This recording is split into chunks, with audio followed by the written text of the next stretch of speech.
Talk about the Beatles or something. Scott. Hi. Hi, everyone. Welcome to our live Well, here with Adam and Lindsay. Howdy, howdy. I'll let you guess which one's which.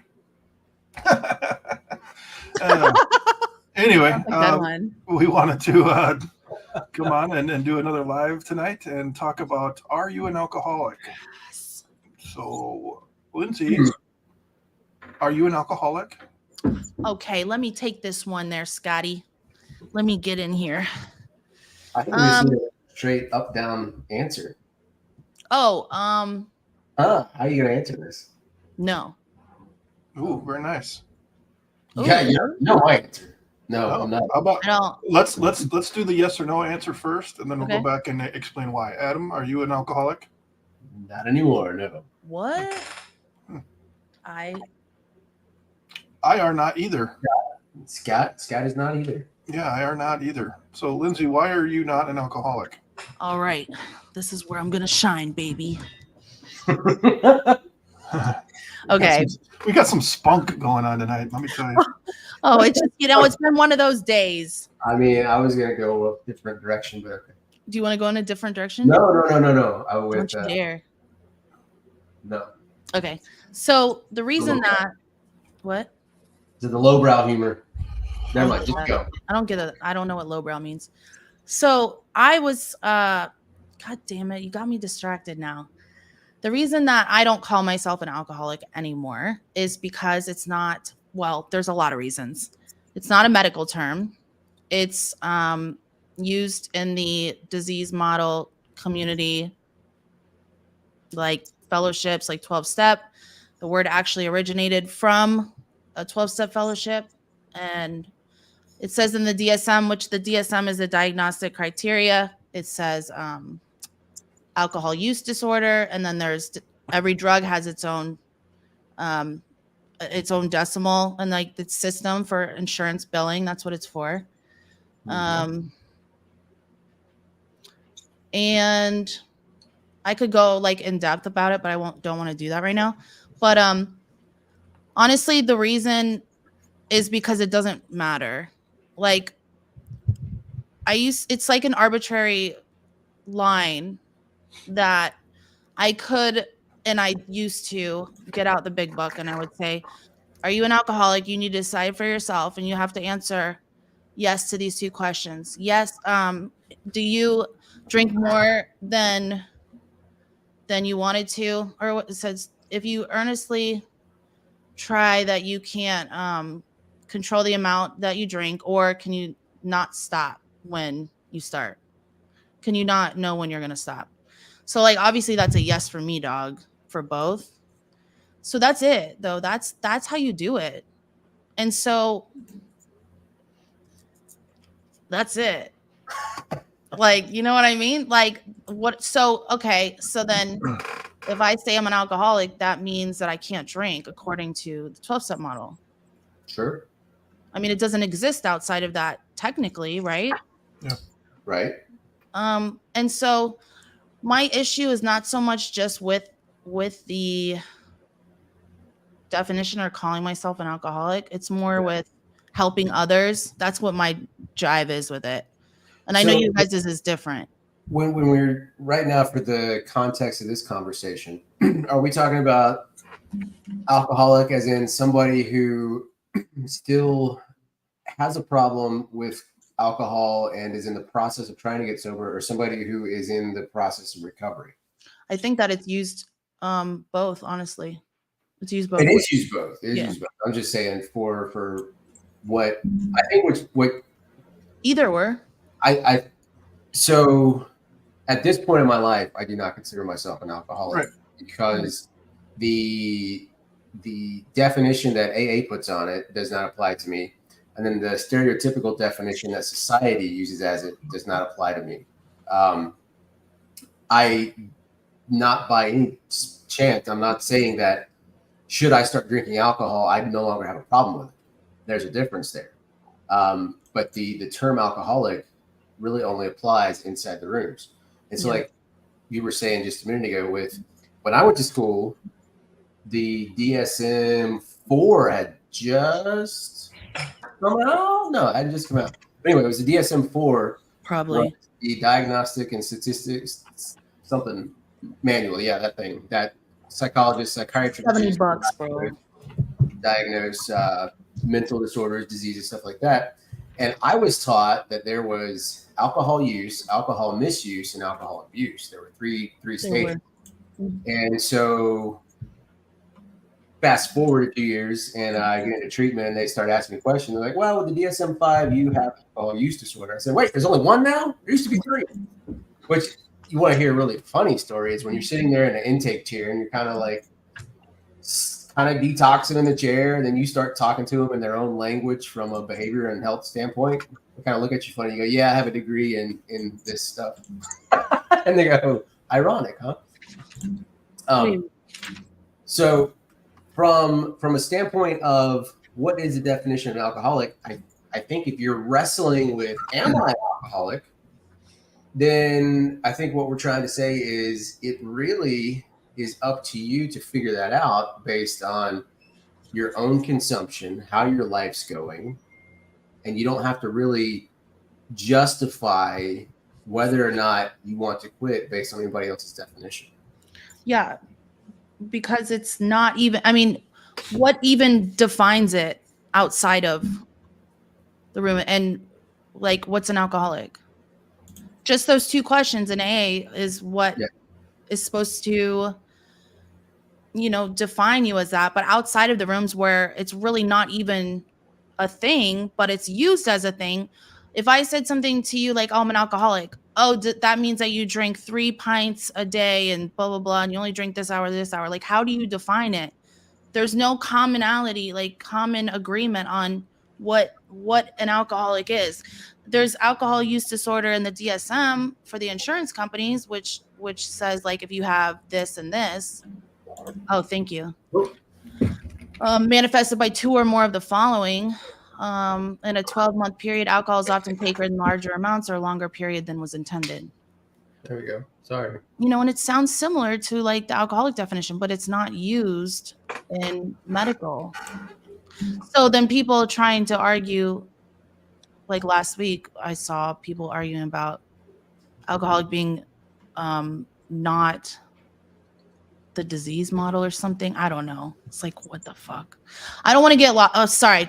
I'm getting lost in like the little bits of it. What my goal of this video of the topic was to, like Adam said, that it's a waste of time, if you ask me, to even ask yourself if you're an alcoholic, because it doesn't fucking matter.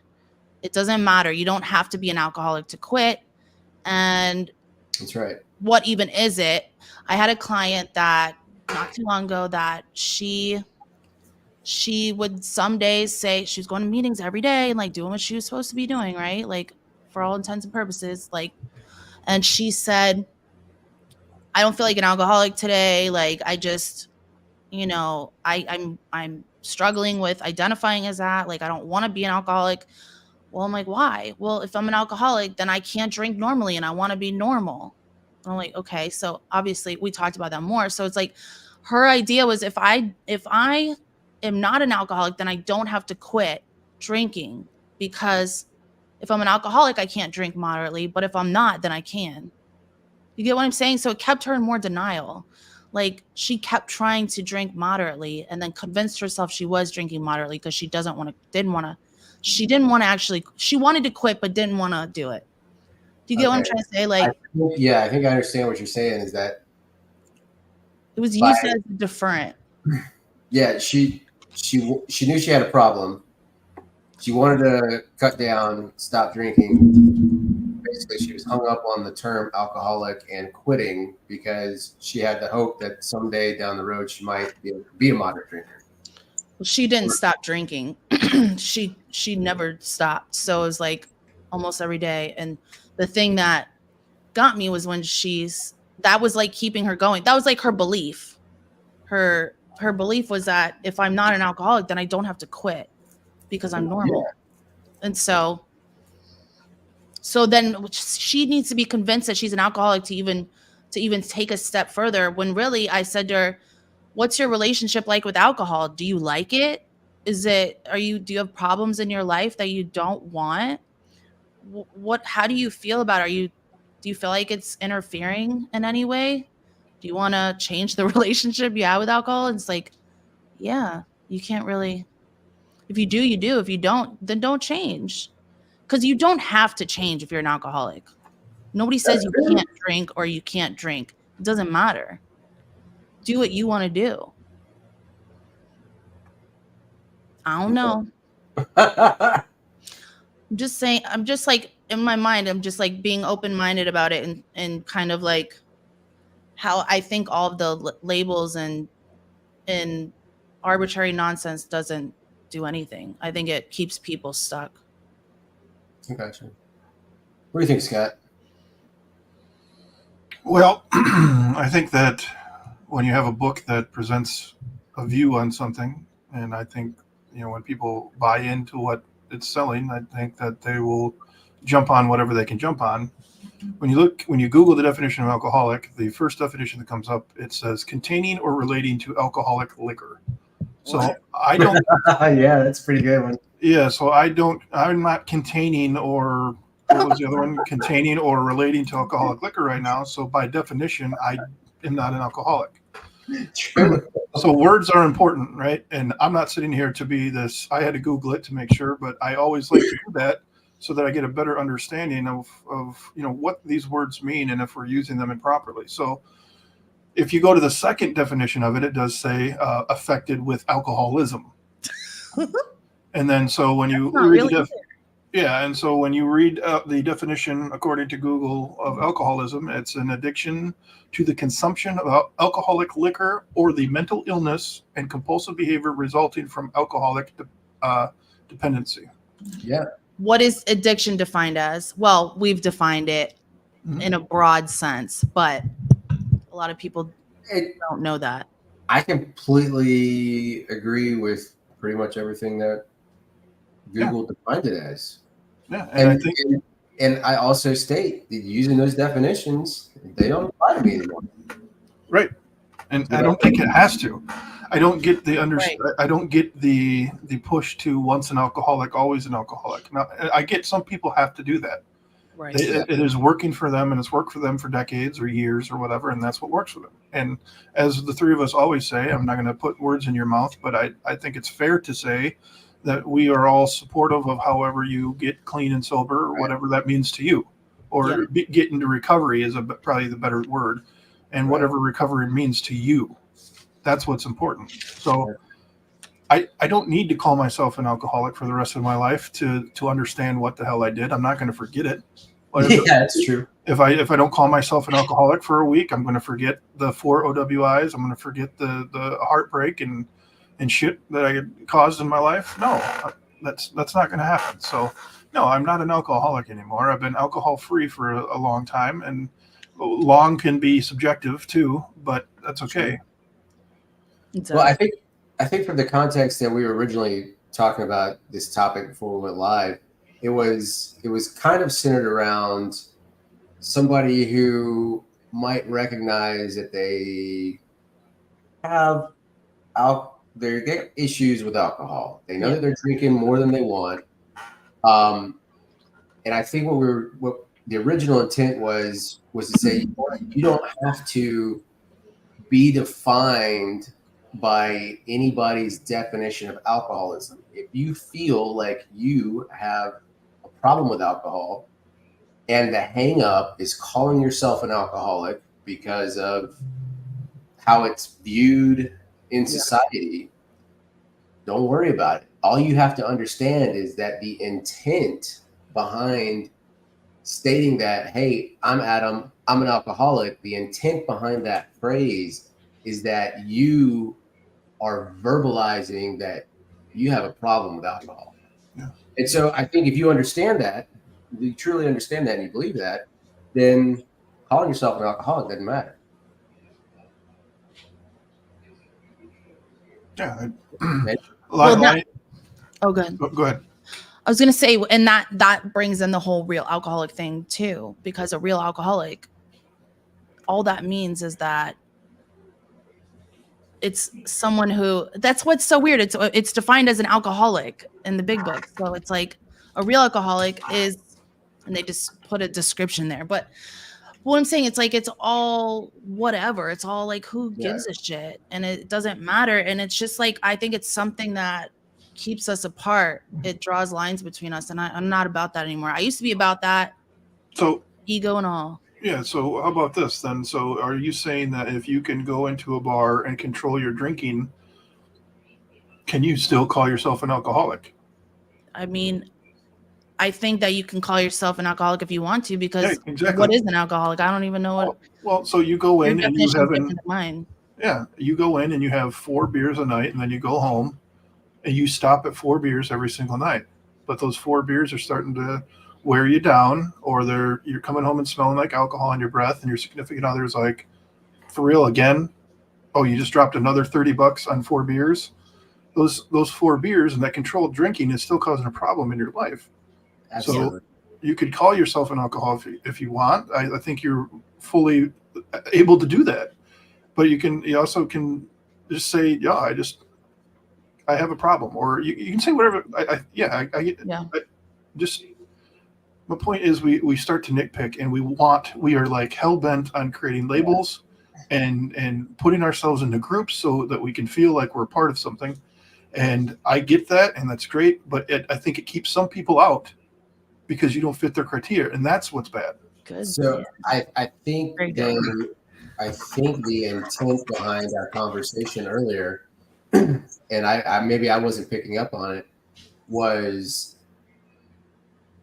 you don't necessarily have to be the real alcoholic that AA describes in the big book.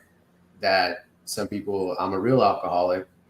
You don't have to. You can be the person who goes out and tries some more controlled drinking per the big book. You don't have to have all of the boxes checked per the big book definition in order to seek recovery. Right. Like I'm saying, it shouldn't even be like combined. If you ask me, from years and years and years, the first thing I would ask a sponsee, I would ask the 2 questions, and it was real serious shit, bro. So the first thing is, if they're not an alcoholic, we don't work the steps with them because they don't need the spiritual solution to stay sober. So that's why it's so important in that world. Right. Well, I don't know. It's just how it goes. Yeah. But I see now that there are a lot of people in that are not considered alcoholics, and they are kind of like, there's certain speakers I used to listen to, like speakers, and I really liked them, but they would get on there and say, you're killing people, that those people are killing alcoholics because they're saying, go to meetings, meeting makers make it. And that's not what they need. They need a higher power, and they need the 12 steps. And that's kind of people that I was around. Like, think about how fucking obnoxious I was. That's so ridiculous. But it's like saying, like, if you can stop on your own, then you shouldn't be here, and you shouldn't sponsor anybody, you shouldn't do nothing or tell any alcoholic what to do, because you don't need the spiritual solution that us real alcoholics need. So that's why I don't know if people understand that, or You should talk to the professionals who have completely lambasted their life and thrown everything down the shitter. And, they were cured by sitting in a room, drinking coffee, talking to each other about it. Those are the quality ones. And I know, you know what, I'm going to get heat for that, but that's okay, because that's the truth. I know it works for some people, but to say that somebody who doesn't fit your criteria shouldn't work with people or help anybody out, if they got something good to say, then they need to say it, and they need to be heard. That goes for everybody. And there's another thing that's in the realm of some of these conversations, is that now my mind went blank. Fuck. You can't. Oh fuck! I completely forgot my train of thought on that. But it's just, everybody can benefit from something. Oh, I remember what it was. It was that people are too stupid to to see bullshit when it, like, the majority of people can handle somebody saying something that's not right, and they can tell that. I know that there are some people that are so desperate they'll do anything whatsoever to get sober. I know those are cases, but the fear of that doesn't justify silencing other voices. Like, I think somebody with 6 months of sobriety has something to say because they did it for 6 fucking months, and that's hard to do. I know, because it was really fucking hard to do, and I only did it one time, and that's on the stretch that I'm on now. So I think they do have something to share, and just somebody with 3 months has something to share. And that's why I keep the podcast door open to anybody. I had Dan on that was like a week sober, because he's got something to share, because he's in the middle of that shit. Yeah, it's great. You got 40 years. That's phenomenal. You know what I mean? But I want people in the thick of it. I want to hear it. I want to hear now. Like, I'm going through it, dude. I'm going through it so bad. Like, I would kick a kitten for a beer or a shot right now. That's what I want to hear. And I think everybody should have a voice. That's what I want to hear. Sorry. No, Don't I like call that. PETA. I'm not advocating Hide kicking. your kittens. Oh shit, that got me good. Well, I think I think that that was an excellent point, because that's a whole nother thing, the time thing. It's a hierarchy within, and I don't like it. And it's like determining someone's worth by how much time they have, and like if their opinion, if you're going to listen to their opinion or not. And that's why I don't even tell people my sober date. I don't tell them shit. It's none of your fucking business. But yeah, no. See, and like, I don't care if that's great. Like, if people, I love when people share their sober date and they're super excited about it. It's just not something I do. It's just different.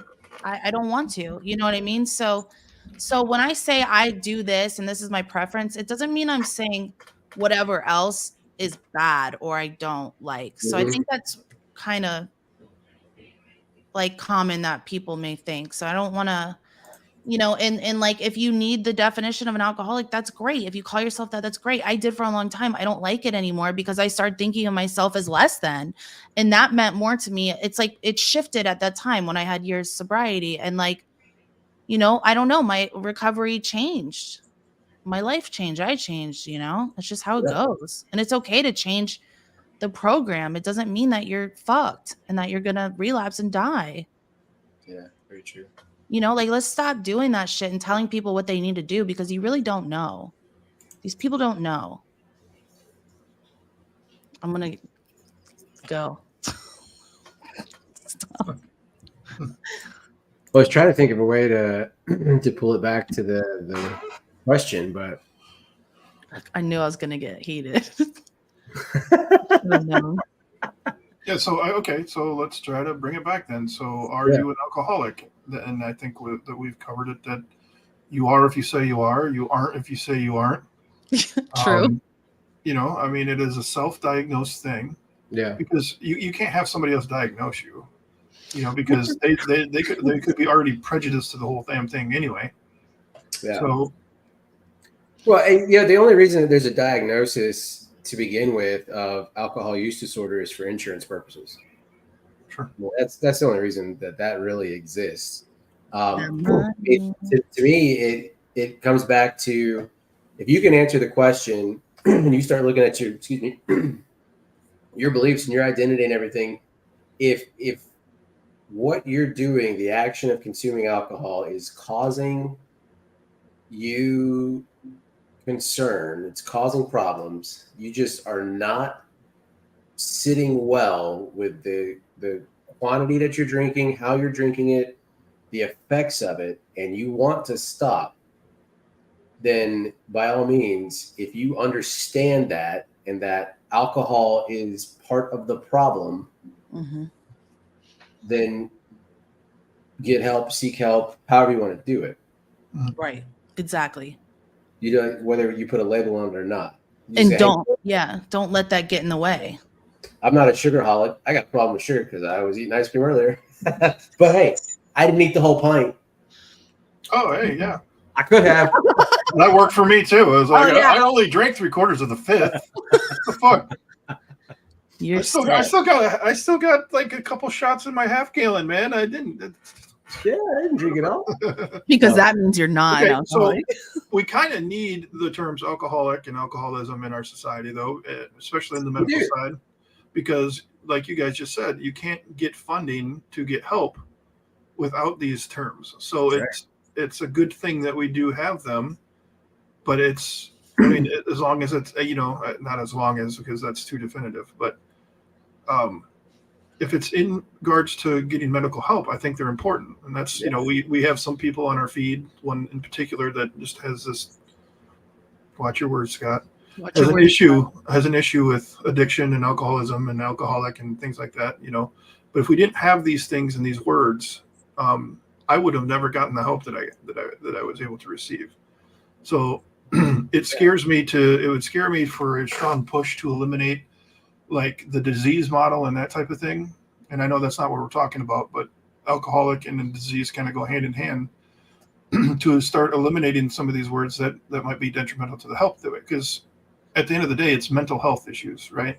But you have to assign something to that also, right? Like, so when I do the ASAM or whatever, when I'm doing that stuff at work, there has to be, there's mental health there, but I also have to put alcohol use disorder or cocaine use disorder or, I have to add something in that because of our facility. Right. And so.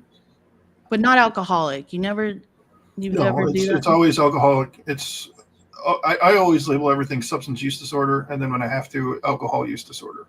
Yeah. Right. Break it down to that. So this is a great example of something. I was in class today. It's just a great example of a topic, a concept we call Orboths. Huh? Just an Orboth. Is it this? Is it this? Oh. Or both? They're both right depending on the point of view, the perspective you're looking at. So, great way to tie that together there. Yeah. Hell yeah, man. Yeah, it's just I like everybody's different opinion on that because it doesn't matter. We're all different, and as long as we are getting help, I think that's all that really matters. Absolutely. I think discussions like these are good. So if you're willing to have a discussion and you're willing to learn, we can do amazing things. And that's kind of where that's what I try to do. When I post things and people are like, oh my gosh, let it go. And that doesn't happen very often. But like today, I post like I posted a poll about if you've had a sponsor, has it been positive, negative, or just want to see the score or whatever I put, you get some kickback, like what kind of question is this? Well, it's a question to get out there because I'm planning on talking about it at some point. Yeah. To have a discussion because, I might think that sponsors suck, or I might think sponsors are the way to go. Right. And then if other people are like, if it's like 50-50, kind of like what the poll was looking, then that stands to have a discussion. And then, we can grow by learning and talking about it. I'm honestly surprised it's 50-50. Huh. Well, it's not 50-50. It's the last I looked, it was 49% positive, and then all the other votes went into the other categories. So half the people either had a negative or they just wanted to see the results. Right? So it's not, that was wrong of me to say it like that, but half the vote, the votes are split between those three things. Gotcha. Okay. Very interesting. Very interesting. So I guess if somebody is like upset when the three of us are saying that we don't call ourselves alcoholics anymore, I guess you have to ask yourself why. Hey, why is it, that brings you back. Yeah, that brings you back to one of my favorite topics. If you're upset about somebody else, whose fault is that? Right. Because we can't make you feel any certain way about us. You have to make that decision, right? Right. Yeah. So if you think this is stupid and whatever you feel, that's you feeling that. That's not us making it that way. Because my decision, that decision to not call ourselves that is our own. Yeah. And that will only affect us.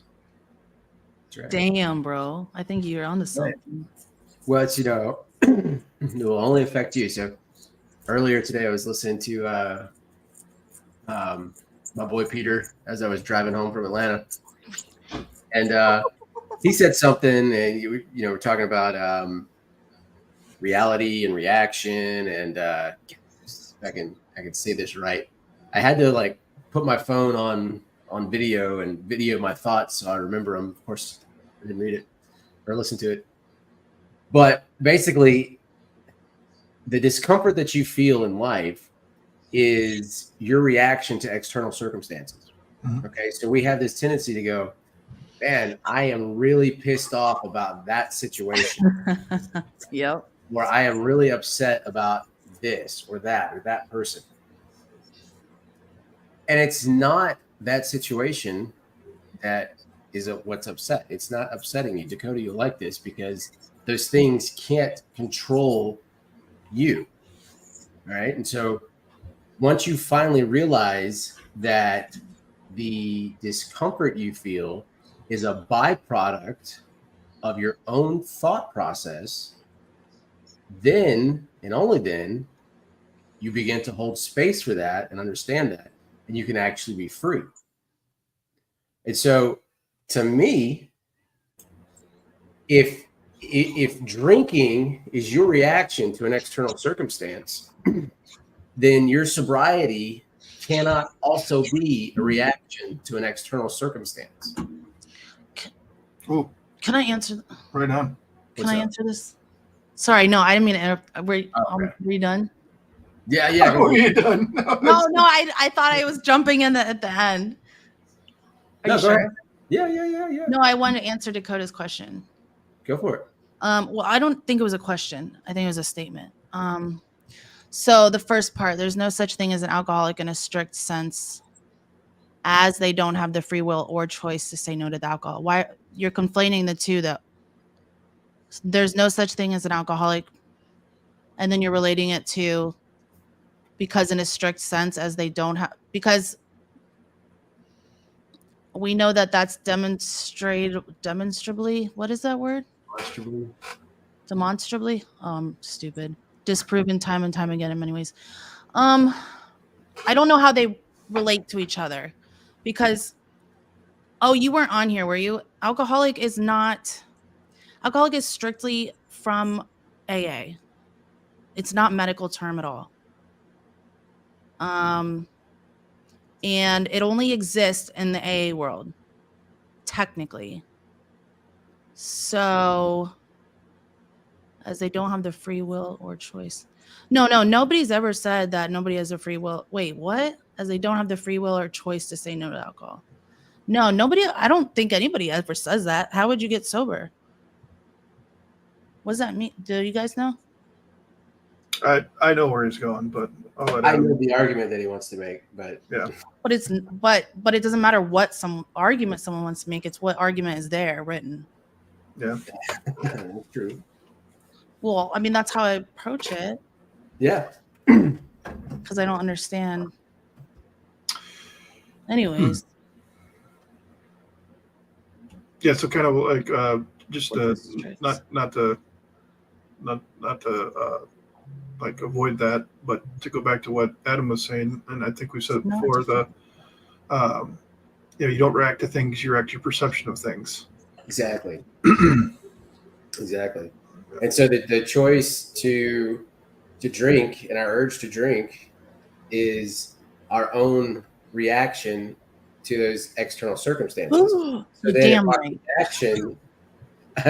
if our reaction is to drink to an external circumstance, what we're doing by applying what I call an external sobriety program, I've mentioned this earlier on X and got a few questions. An external sobriety program is a replacement reaction. Okay, this is where I make the distinction between the steps and the meetings. Because when you hear somebody say, oh my God, I need a meeting, what that's saying is life is so bad that I cannot deal with how I feel about it.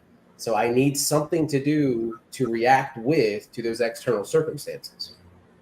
And so when I make the difference between external sobriety and internal sobriety is I have worked on me so much that I no longer react to those external circumstances. Yeah.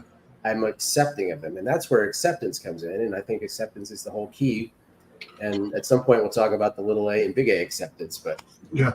Well, I've been kind of working on something that I want to do a podcast about.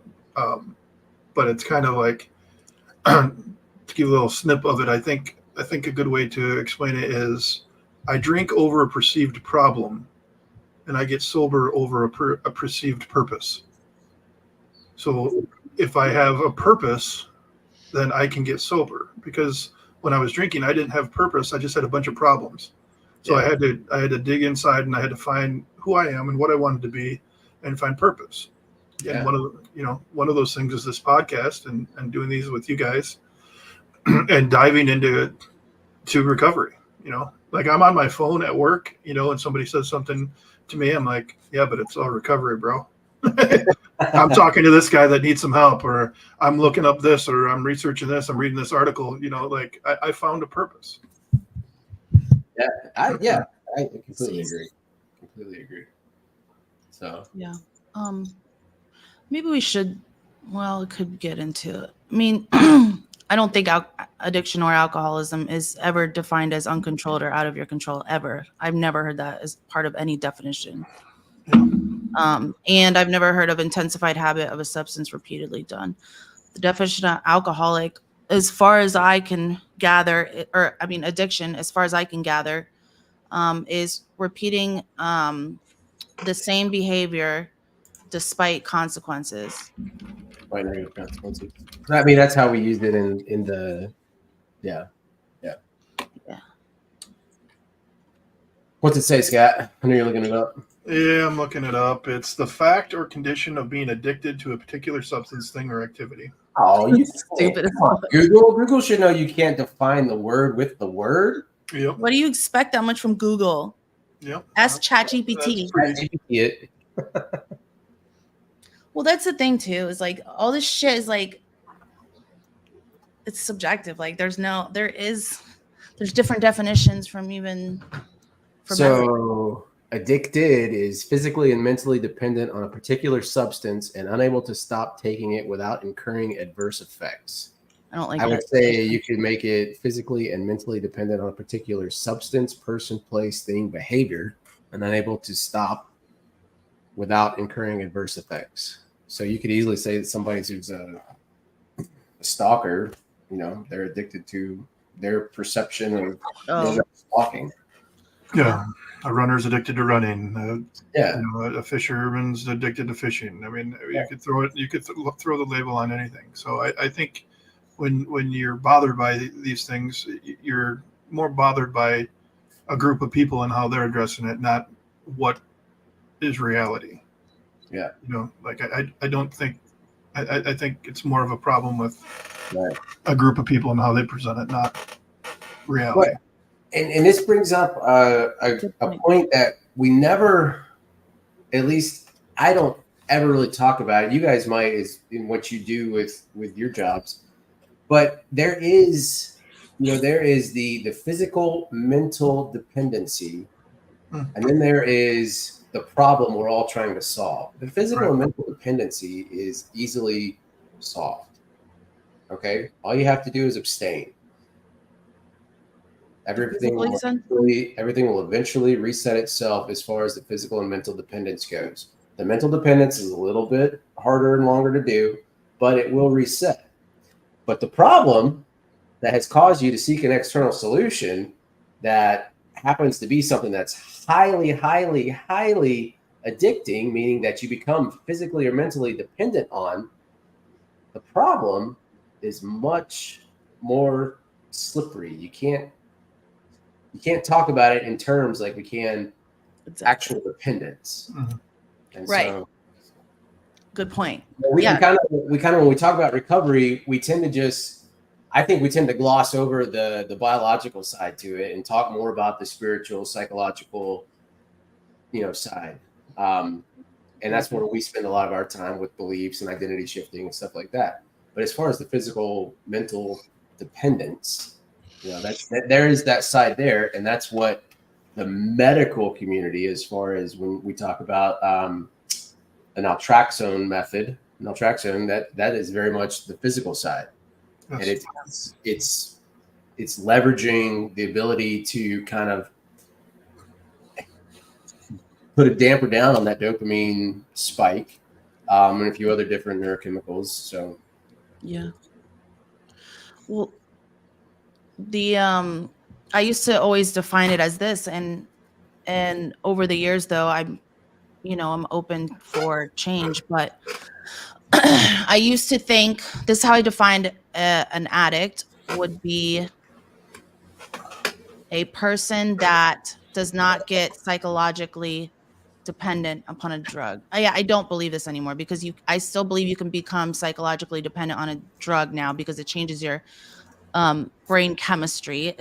It's proven. Um, I used to think if they're able to stop physically and do not have that longing for it, which it can be a good indicator, right, of someone who's a so-called addict, whatever that is. So, I mean, in the beginning of my drinking career, I would say up until about 6 years ago, had you been able to, like, before my life got into what I called the shit, just Yeah. there was no life, I had no definition, no purpose. Up until that point, I was drinking to the point of it being a massive habit, but I became physically dependent on it. Didn't even really understand that I had. And so, I was just physically dependent. But then my life, and actually unrelated to alcohol, just on other choices with career and my ex-wife's job and everything, my life took a turn where I was unfulfilled in all aspects. Mm-hmm. And so then the alcohol became an easy solution to feel better. And then that's where the belief problems and all that stuff was uncovered. Now, those problems still existed, but they hadn't manifested into being a problem via alcohol. The belief I keep talking about, it's okay as long as they don't get caught, was still down there somewhere, but it just was lying dormant. It didn't have anything to act on.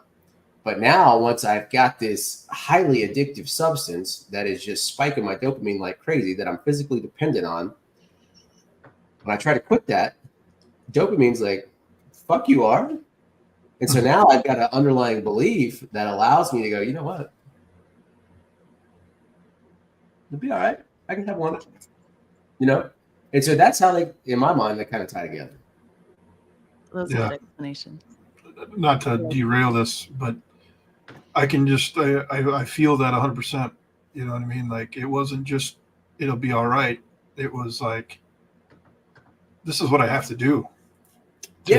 To feel something. And I knew what was going to happen when I bought the half gallon and I started chugging out of that thing. You know what I mean? It was going to be pass out city. And, but I didn't care. I had to have those few moments of that dopamine, of that excitement, of that relief, whatever you want to add to it, man. I had to have it, at that point. There was nothing else that was going to give me what that felt like it was giving me. There was nothing, because I had such a hole, such a void, that I had to fill it with that crap, and the dopamine was all I had left. Everything else was gone. Yep. Good point. Just sitting here thinking while you're talking about that, of how I literally knew that something crazy is gonna happen, but it's like I needed it. Like, I would die if I didn't get my drug. That's how my brain felt. That's crazy. My great grandmother, when I was going through this, was like 97, 98. And I remember coming home and from treatment, and then I fell off the wagon like immediately. Mm-hmm. And my sponsor told her to take my truck keys. And so this old woman took my truck keys and hid them. And I remember one time I was detoxing on the like, I was okay for a while. I was detoxing on the couch. And I was like, fuck it, I'm never doing this again. And then I started to feel a little bit better. Puking slowed down. And I was like, I need my keys. No. I'm going to call the cops and tell them that you took my keys. Go ahead. I love it. I love it. I tried that. I did call the cops one time, and they're like, well, you're fucking drunk, so you can't drive. They're like, your mom took it to keep you safe. Okay. Sorry. I just had to throw that out there. I love it. Did you come up with what you were trying to say? No? Me? Yeah. What? Just a second ago, you said I'm sitting here thinking about something. Oh, no, I said it. Oh. How I thought I was going to die if I didn't get my drug and alcohol. Like, I literally felt that way. Well, I mean, and that is very just, I mean, that's the physicalness of the dopamine. Yeah. That's just how that works. It's that survival instinct of, the whole point of dopamine is to help you remember things in the future that help you survive. Like you walk past the bush 1,000 times, there's no berries on it, and all of a sudden you walk past it and the berries are there. Your brain will remember that. Yeah. And then the next morning you anticipate the berries so you can survive. Damn, right? True. I mean, that's the whole point of the system. I didn't even know that. Yeah. So we don't have to go find berries to survive anymore. And we have things that skyrocket and hijack that system. So that's what makes it easily physically dependent. Who was the lady?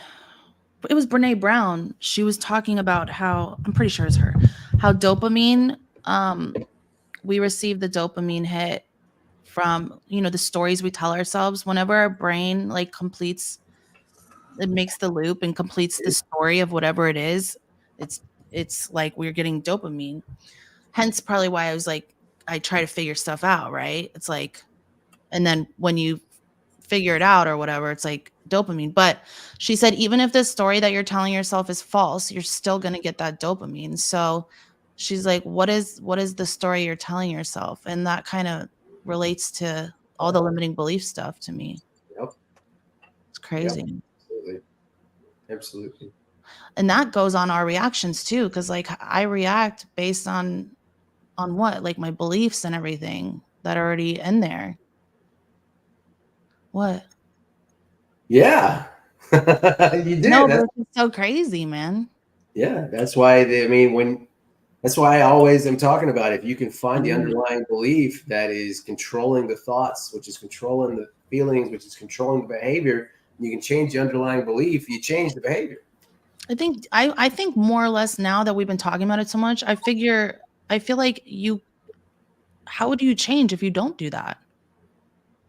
Like permanently, at least. I don't know how you could. You just said it. My point exactly.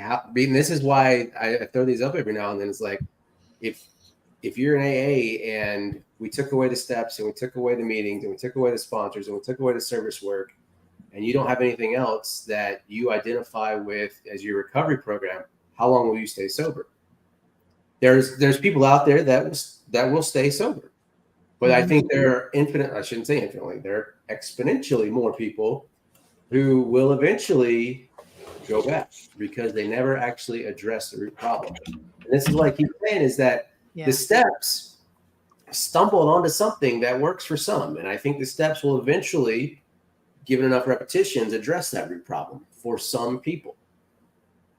I think it's good grease to get the wheels moving. You know? Yeah, I agree with that as well. I think that's fine. It's to get the thoughts going and the willingness. If you're willing to go through the steps and to share with a complete stranger some of the things that they ask you to share, I think that will open the door to hopefully 100%. Later finding a professional to talk to about it. You know what I mean? 100% agree. 100% agree. Yeah, I could go on a spiel about that too. I want to know if there's anybody anybody listening that wants to throw something in the chat, ask a question, tell a story. Yeah, or I could put in my Venmo and you can send me some money. Oh yeah, hey. I mean, money. I mean, that's all we're here for. I mean, we're not making a dime right now, but that's all we're here for. That's right. At least that's what I keep getting told. Yeah, me too. I mean, that's just nonsense. See what I did there? I haven't been told that for a while. Yeah. Right, you haven't pissed off the right people. So. I know. One day. One day. Said from that individual said something about from safety guru to a corpse or cadaver or something like that. He said the other day, and it's like, yeah, dude, That's wild. You know, it's always the people with the biggest fucking egos that have a problem, and it's like the irony is so thick and disgusting that it's like it really is pointless to even try to have a conversation. And this dude that I'm talking about, well, it's because like we have it on lockdown. We know what you're doing, and it's not going to work. You're going to go back, and What? if you don't do it our way, this is what they're saying in between the lines. Oh, okay. If not directly saying it. Yeah. They have it shoehorned, and they know exactly what you need to do in order to stay sober. If you don't do it their way, you're fucked. And by saying that, I mean, that is some tremendously huge ego, because it's not true, because there are plenty of people that have done it way different than you have, and they're living a very happy and successful life. You're just willingly ignoring it, or you're creating your own rules and saying, well, they weren't really having a problem anyway. But anyway, I don't want to get way off in the weeds again, but this person in particular, I invited on the podcast like 12 times now, and does not respond to that comment ever, but it will bounce around and respond to other. It's just weak. I'm not looking to call the guy on and try to make a spectacle. I want to have a discussion. Like, why do you think this? And let's talk about it. And why are you so hell bent on acting this way? You know what I mean? So I think me and Adam were talking about, I think it was last night, we were talking about how people's identities become the way they get sober, or just like religion and politics, and so they feel like, I think that they feel like they're being attacked personally. I don't get that, but I mean, I don't understand that, but I don't confuse my identity with the way I got sober. You know what I mean? Like, yeah.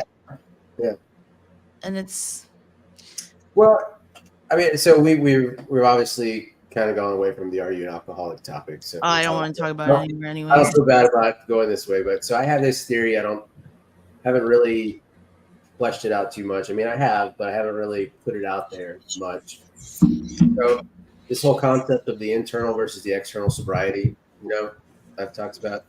I think the people that are most offended by someone else getting sober and not using AA are probably the people who are constantly applying a Band-Aid to their wounds.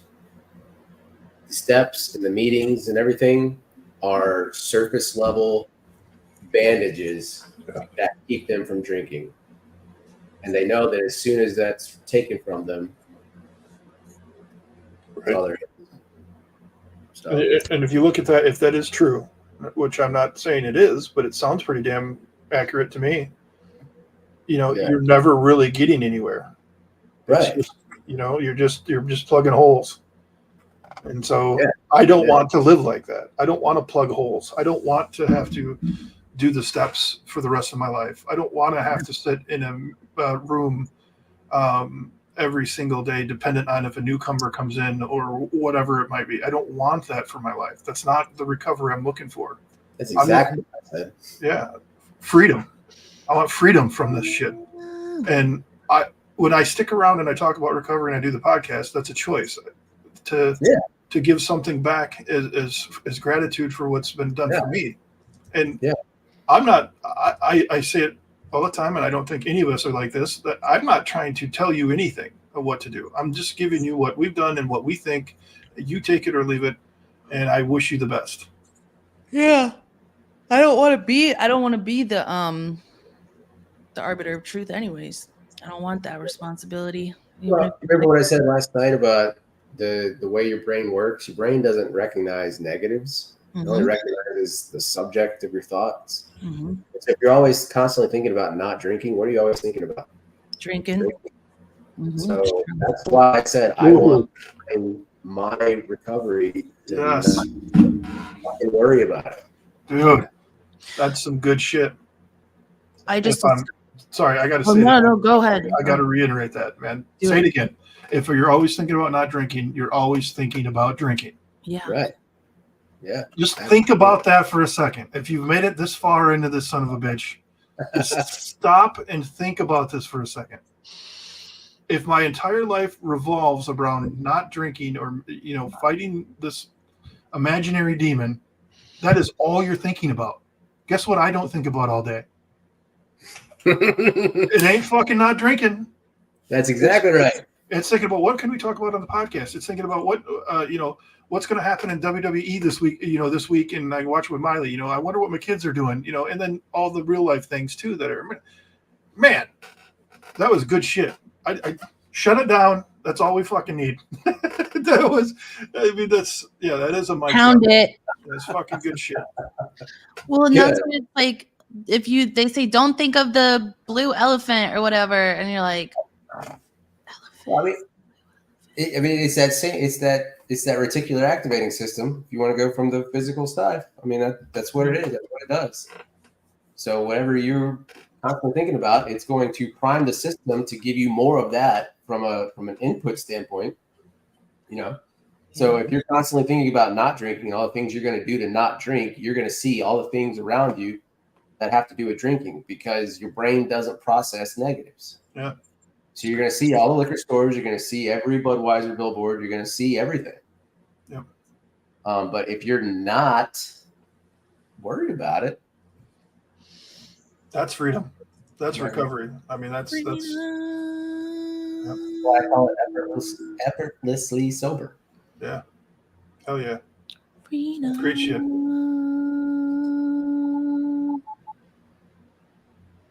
Freedom. Lindsay's singing.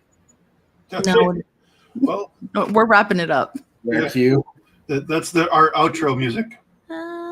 Freedom. Woo! Thanks for coming, Lonnie. Yeah. Thanks, Lonnie. I hope all is well. Woo! Sorry. Everybody All else right. that's still listening, the 6 people that are still listening, thanks for listening. Thank you for coming. Yeah, and don't be afraid to comment on one of our pages if you liked what we said or didn't like it, because we are all about discussion and learning. Yes. Right, guys? I will have a discussion with you all day long. Hell yeah. Mostly. All right. Well, until next time. Peace. Adios.